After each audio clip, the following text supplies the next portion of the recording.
احنا بالنسبه لنا الملف سنطويه كطي هذه الورقه.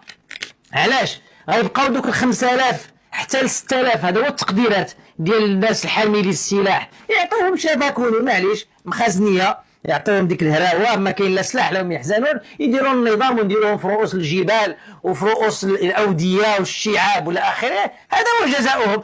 هادو اللي ما تبتاش انهم ارتكبوا جرائم حرب، اغتصابات، قتل، اما الاخرين خصهم يتقدموا للمحكمه، ما كاينش العفو هنايا، هذا قانون دولي.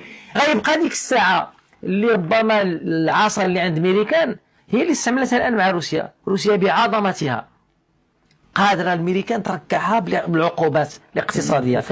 الجزائر راه الا رفضت هذا الشيء اللي كتعطيه لها ميريكان اكيد، واذا اخذ مادة 7 من لا ماشي مادة 7، مادة 7 لا والو، لا شو انا نقول لك في العراق، لا ماشي العراق. انا نعطيك الفتوى، الى الان ميريكان كانت جاده في هذا تعطينا غير هاد ثلاثه: تفكيك المخيمات، وعطونا بتطبيق البروتوكول اللي وقعت عليه الجزائر في 92، والسدان ديال المينورسو.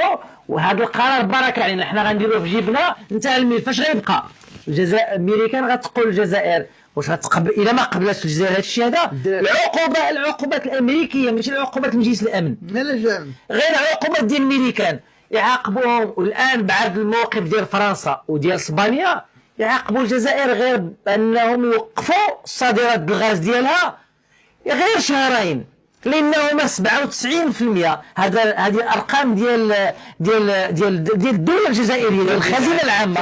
97% ديال المداخل العمله الصعبه راه من البترول والغاز. الى امريكا فرضت غير العقوبه منع صادرات الجزائر مع اتفاق مع الدول الاوروبيه، لان اوروبا اللي كتاخذ الغاز ديالها، يمنعوا تصدير الغاز، نعطيو الجزائر شهرين غيجيو راكعين يبوسوا ماشي اليدين، يبوسوا الاقدام. نعم.